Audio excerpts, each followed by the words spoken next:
Shalom, selamat malam Bapak Ibu yang dikasih oleh Tuhan. Sebelum kita merenungkan firman Tuhan pada ibadah PA kita malam hari ini, mari kita bersatu di dalam doa. Bapa di dalam sorga, kami sungguh bersyukur, berterima kasih kepadamu Tuhan, Allah yang baik mengasihi kami, yang setia di dalam perjalanan hidup kami. Malam hari ini kami mau merenungkan kebenaran firman Tuhan, kami rindu Tuhan berbicara bagi kami. Oleh karena itu persiapkanlah hati dan pikiran kami, sehingga kami dapat mengerti dan memahami firman-Mu, dan kami juga dimampukan untuk melakukannya dalam kehidupan kami sehari-hari. Berbicaralah bagi kami Tuhan, dan persiapkanlah kami untuk mendengarkan firman-Mu. Dalam Kristus Yesus kami berdoa. Amin. Bapak Ibu yang dikasih oleh Tuhan, firman Tuhan yang menjadi perenungan bagi kita pada malam hari ini dari kitab 1 Raja-Raja pasal yang ke-19 ayat 9 sampai dengan ayat yang ke-18. 1 Raja-Raja 19 ayat 9 sampai dengan ayat yang 18. Saya akan membacakan bagi kita semua. Allah menyatakan diri di Gunung Horeb. Di sana masuklah ia ke dalam sebuah gua dan bermalam di situ. Maka firman Tuhan datang kepadanya demikian. Apakah kerjamu di sini, hai Elia?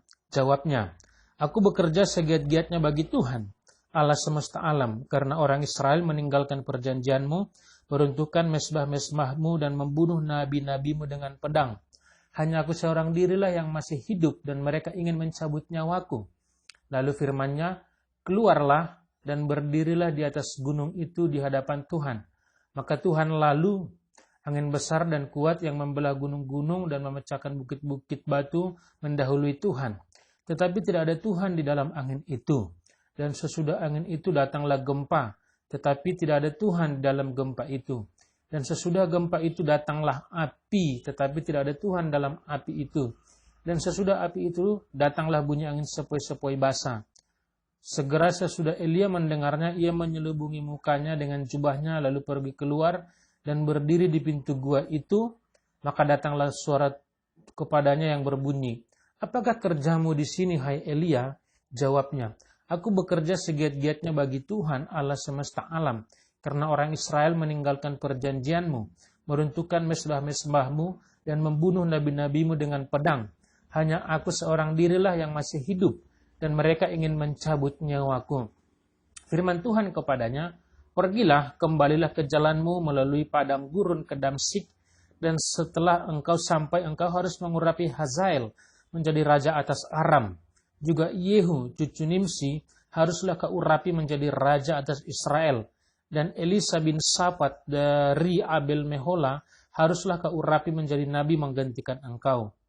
Maka siapa yang terluput dari pedang Hazael akan dibunuh oleh Yehu. Dan siapa yang terluput dari pedang Yehu akan dibunuh oleh Elisa.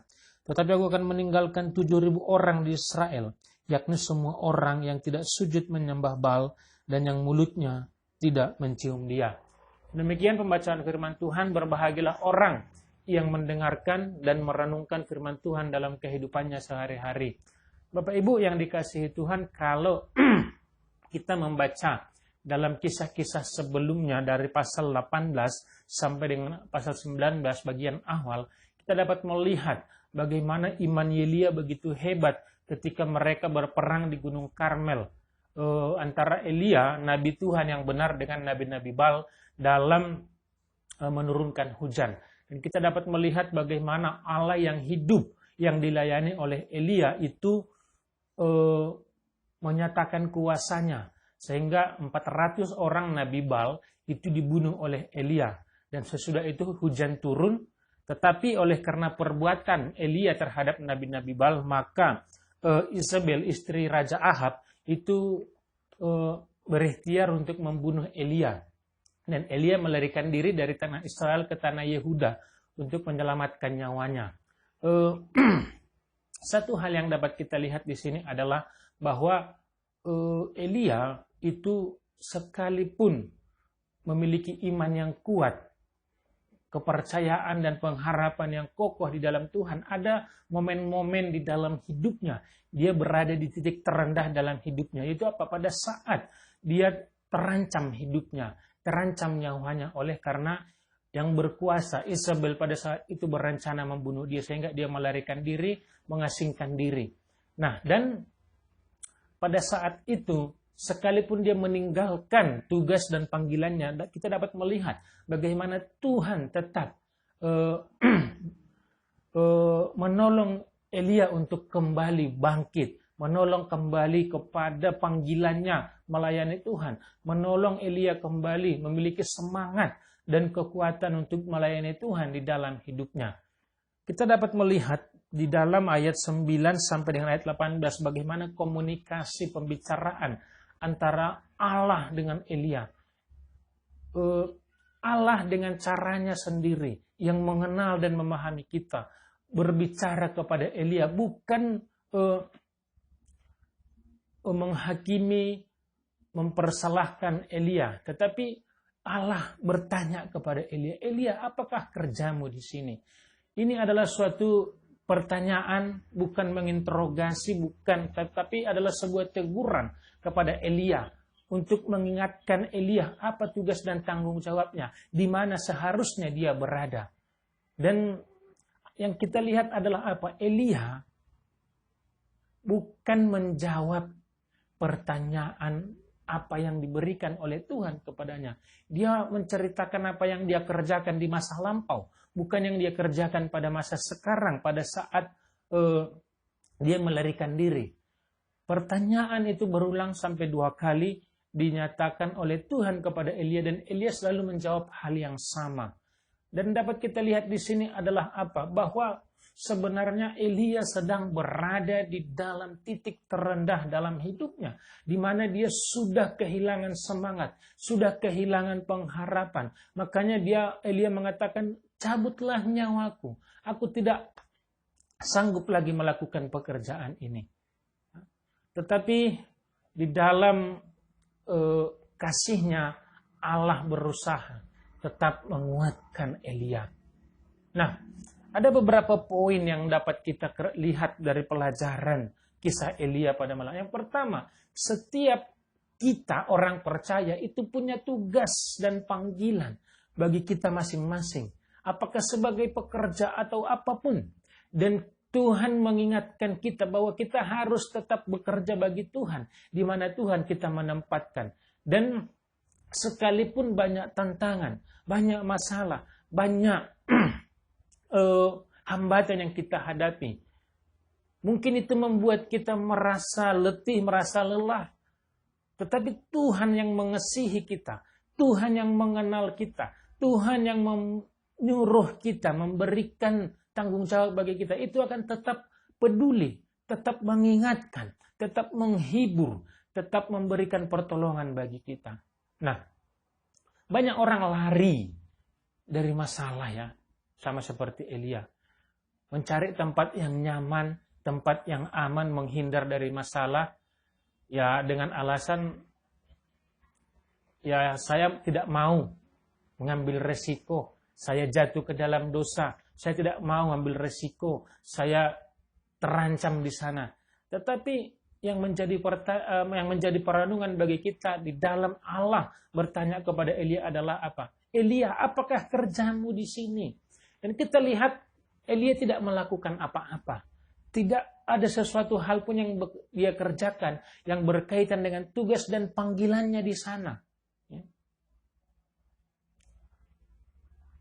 Makanya Allah menegur Elia, kalau kamu tidak melakukan apa-apa di sini, bukan di sini tempatmu. Itu yang dimaksudkan oleh Tuhan bagi Elia. Maka kembalilah, Bapak Ibu yang dikasih oleh Tuhan. Banyak tugas dan tanggung jawab bagi kita.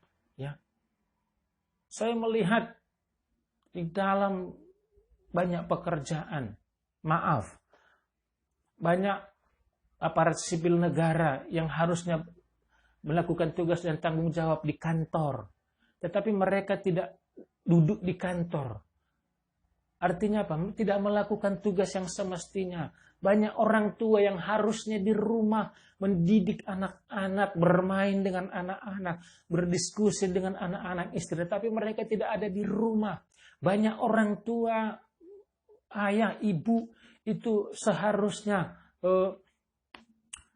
mendidik, membesarkan anak-anak sesuai dengan panggilan Tuhan. Karena Tuhan sudah menitipkan anak-anak di keluarga. Tetapi banyak ibu-ibu sibuk dengan gadget, sibuk dengan banyak hal di dalam hidupnya. Sehingga apa? Tugas yang semestinya dikerjakan itu terabaikan. Makanya malam hari ini Tuhan bertanya kepada kita, apa sih yang kita kerjakan di sini? Apakah yang kita kerjakan sekarang? Tuhan sudah memberikan tanggung jawab bagi kita. Banyak Tuhan sedang menegur kita untuk mengingatkan kita kembali kepada tugas dan tanggung jawab kita. Sekalipun itu mendatangkan pergumulan, mendatangkan beban yang berat bagi kita. Tetapi Tuhan yang mempercayakan itu bagi kita. Ketika kita mau kembali seperti yang Tuhan suruhkan kepada Elia, maka kembalilah ke jalanmu. Kerjakan ini. Urapilah Hazael, urapilah Yehu, dan urapilah Elisa yang akan meneruskan tugas pelayananmu. Artinya Tuhan selalu memberikan solusi. Tuhan selalu memberikan jalan keluar bagi pergumulan yang kita hadapi. Maka kembalilah, renungkanlah apa tugas dan tanggung jawab yang harus kita kerjakan di dalam hidup kita. Maka ketika Tuhan bertanya, apa yang kamu kerjakan di sini? Kita tidak menceritakan pergumulan kita. Kita tidak menceritakan masalah kita. Kita tidak menceritakan keadaan kita di masa lalu. Tetapi kita menyatakan, Tuhan, aku sedang mengerjakan ini. Maka percayalah kepada Tuhan. Tuhan akan memberikan pertolongan. Percayalah kepada kuasa Tuhan. Dia akan memberikan kekuatan. Dan kita dapat melihat perjalanan selanjutnya. Bahwa Elia, oleh karena pertolongan Tuhan, dia melakukan semua tugas dan tanggung jawabnya. Sampai akhirnya dia terangkat ke sorga. Dan diteruskan oleh Elisa, penggantinya, melakukan tugas kenabiannya. Bapak Ibu, kita semua punya tanggung jawab di dalam Tuhan. Kita semua punya panggilan di dalam Tuhan. Kita semua punya pekerjaan pelayanan di dalam Tuhan. Oleh karena itu apa? Kita harus percaya, sekalipun banyak tantangan, sekalipun banyak pergumulan. Dan kita harus mempercayakan hidup kita kepada Tuhan. Supaya Tuhan yang menolong, Tuhan yang memberikan kekuatan. Elia, hidupnya dipelihara oleh Tuhan. Tuhan menyediakan makanan. Tuhan menyediakan semua yang dia butuhkan di dalam hidupnya. Ketika apa? Dia kembali kepada tugasnya. Dia kembali kepada panggilannya. Maka Bapak Ibu, kita tidak perlu khawatir. Kita tidak perlu takut akan ancaman. Kita tidak perlu takut akan tantangan dan hambatan yang kita hadapi. Di dalam melakukan apa yang Tuhan suruhkan. Di dalam melakukan tugas panggilan kita bersama dengan Tuhan. Karena Tuhan yang mempercayakan itu mengerti dan memahami. Menghibur kita di dalam hidup kita. Tuhan Yesus memberkati. Kita bersatu di dalam doa. Bapa di dalam sorga, kami bersyukur berterima kasih kepadamu Tuhan. Kami memohon pertolongan Tuhan. Mungkin kami mengalami banyak masalah, mengalami banyak pergumulan. Dan kami sedang berada di titik terendah dalam hidup kami. Oleh karena itu Tuhan, pulihkan, hiburkanlah kami, kuatkanlah kami. Sehingga kami dapat kembali merenungkan dan memikirkan tugas dan panggilan kami di tengah-tengah hidup kami. Baik sebagai orang tua, sebagai anak-anak, sebagai para pekerja, sebagai hamba-hamba Tuhan. Agar kami dapat kembali kepada panggilan kami, ke jalan kami untuk memuliakan dan melayani Tuhan. Dan tetap kami pertaruhkan bangsa dan negara kami ini untuk menyelesaikan virus COVID ini. Masyarakat kami agar tetap berdisiplin. Dan secara khusus untuk jemaat-Mu, peliharalah mereka Tuhan, hidup mereka. Sukacita biarlah tercurah atas hidup jemaat-Mu. Sehingga sekalipun kami mengalami banyak pergumulan, tetapi oleh karena Tuhan, kami dapat tetap merasakan sukacita dan damai sejahtera. Inilah doa permohonan kami Tuhan yang kami nyatakan kepadamu dalam Kristus Yesus. Kami berdoa. Amin.